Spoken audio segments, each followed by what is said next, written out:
When the cruise ships arrive in Skagway, Alaska, entrepreneurs are waiting at the dock in this little frontier village of 700 souls on the Gulf of Alaska.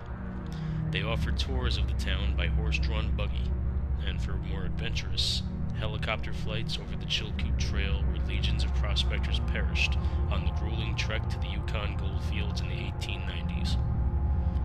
But there is another who waits and watches, unseen, as the passengers disembark. She peers from behind the lace curtains of a window on the top floor of the historic Golden North Hotel.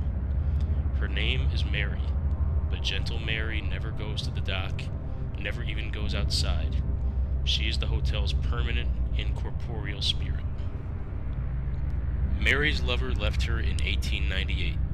The gold stampede was on, and Klondike Ike, as he came to be known, went off to make his fortune. He'd come back to marry her. He promised. But Ike never returned. The legend is that he perished in an avalanche, buried 40 feet deep in ice and snow.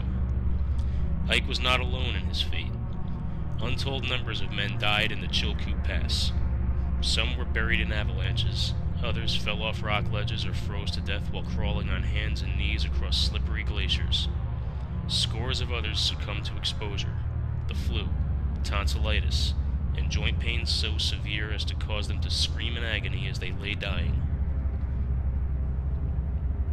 This veritable trail of death, however, didn't deter the hundreds more who were consumed by gold fever. They traveled by foot, by horse, by mule, by teams of oxen, all pulling their gear on heavily loaded sleds from one camp to the next. A strong man by himself, and in excellent physical condition, could pull 500 pounds of freight on a good trail in level country, and always through vicious weather. Maybe Mary heard these stories, but she believed only the ones that her Ike told her before he left. Stories of Dawson, the city of gold, where 4 men could shovel as much as $7,000 of pay dirt a day into the sluice boxes. Of how the precious ore was found everywhere along the Yukon River. He didn't tell her that permafrost made the ground as hard as a rock a foot below the steam beds of the Yukon and its tributaries, or that most prospectors were doomed to failure. When Mary learned that Ike had died, she locked herself in her room, number 24 at the Golden North, and she secluded herself. A beautiful 18-year-old woman dressed in a Victorian wedding gown, a garland of flowers entwined in her long silky hair, and slippers encrusted with pearls on her dainty feet. There she stayed, refusing to believe that Ike would not return for her. They would be married. He had promised. In room 24, Mary died. Of tuberculosis, some said. Others avow she died of a broken heart. Oddly, no one ever learned Mary's last name. It doesn't really matter. Her lovely visage has lingered for a century in the old hotel, wandering the corridors, unwittingly frightening an occasional guest, but doing no real harm. More became known about Mary's ghost after Donna Whitehead and her husband Dave bought the Golden North Hotel in 1978. Their story was published in the 1980s. The hotel was also home to them and to their 5 children. They'd been told about the hotel ghost. They smiled. Nobody believes in ghosts. The Whiteheads kept busy for the first few weeks, settling into their 33-room house.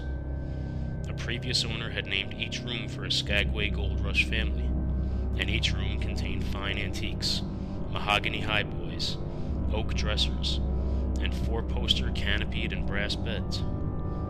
Photographs of local pioneer families lined the corridor walls. The hotel also featured a restaurant and lounge. Before long, the Whitehead children began asking their parents about the pretty lady in the long white dress.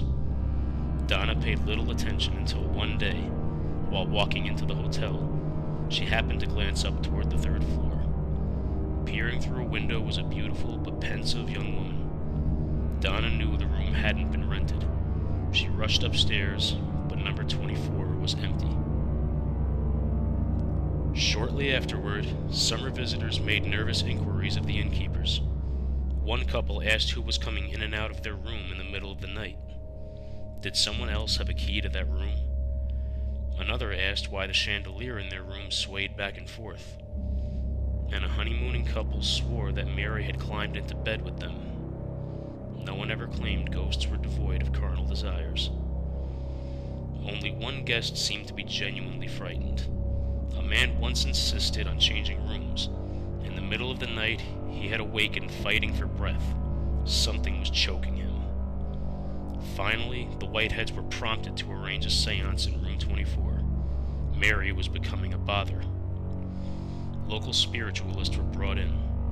They made contact with the ghost, they said, and urged her to go to the light. There, on the other side, she'd find her Klondike Ike waiting for her. Evidently, Mary didn't understand.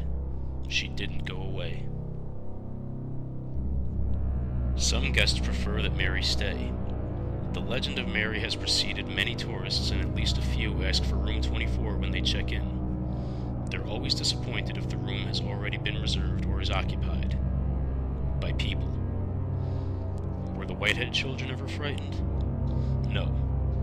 Mary's a friendly ghost, so friendly that one of the Whitehead's daughters opted to sleep in the bedroom next to Mary's. While the young girl never saw Mary, she sensed her presence. In 1984, when writer Tom Carpenter interviewed the Whiteheads to gather information about their haunted hotel and how they felt about the presence of Mary, Donna Whitehead said, "I wish I could talk to her sometime. It would be nice to tell her that it's okay to haunt us. She has a home here as long as she wants."